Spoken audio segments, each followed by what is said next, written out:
terkait dugaan pemerasan yang dilakukan oleh oknum wartawan berinisial LSN itu seperti apa, Bang? Bisa dijelaskan sedikit kronologis terkait dugaan pemerasan tersebut? Iya, awalnya ini kan terlapor ini meminta konfirmasi pemberitaan terkait dengan pelaksanaan persidangan perkara minuman beralkohol dengan penyidik awalnya itu bea cukai yang sudah inkrah, artinya sudah diputus. Terus terlapor ini secara intens itu memberitakan atau menciptakan narasi ataupun konten yang negatif terkait dengan perkembangan atau penanganan perkara ini, ya kan?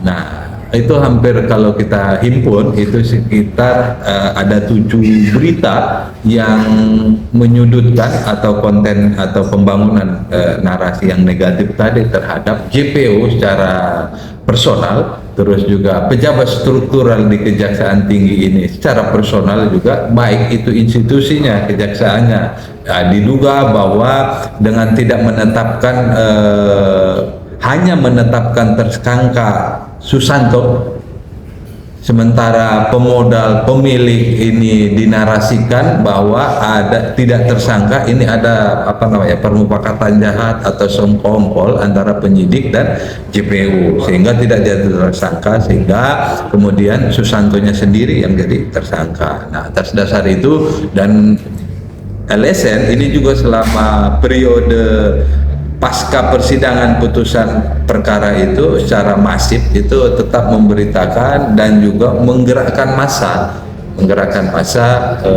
untuk melakukan aksi unjuk rasa di Kejati, di kantor bea cukai dan di Kejaksaan Agung itu sendiri. Nah, materinya itu personal JPU-nya, TH, terus juga pejabat struktural di Kejati. Jadi hingga pada akhir tanggal berapa kemarin, hari minggu lalu itu terlapor itu mendatangi salah satu pejabat kita untuk berkomunikasi bagaimana proses pembangunan narasi tadi supaya sudahlah dihentikan. Nah, setelah itu ada bukti perekaman bahwasanya ada pemasangan iklan lah, terus juga ada kontribusi lah terhadap media kami lah.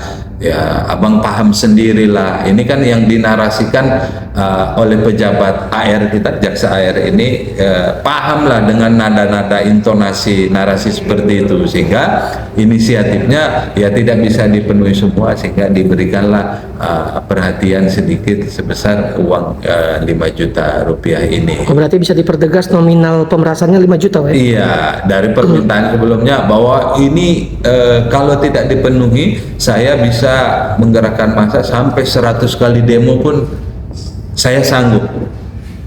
Tapi sudah ada permintaan uang sebelumnya? Iya. Sebelum nominal 5 juta ini udah ada? Ada perhatian WA malam itu, dan besoknya ketika bertemu dengan pejabat struktural kita juga ada permintaan itu dan ada rekamannya. Tapi sudah ada penyerahan uangnya, Pak? Udah.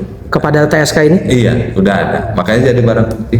Sehingga kita langsung klarifikasi, bahasanya klarifikasi motifnya apa, terus juga atas petunjuk pimpinan ini dilimpahkan ke Polda Metro Jaya untuk penyelidikan. Pasal yang disangkakan?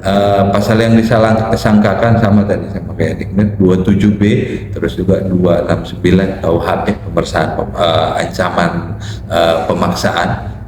Itu dia disangkakan itu oleh penyidik, dan informasi terakhir per 2 hari lalu atau 3 hari lalu sudah naik statusnya dari lead menjadi dik penyidikan, artinya terlapor sudah berubah status menjadi tersangka.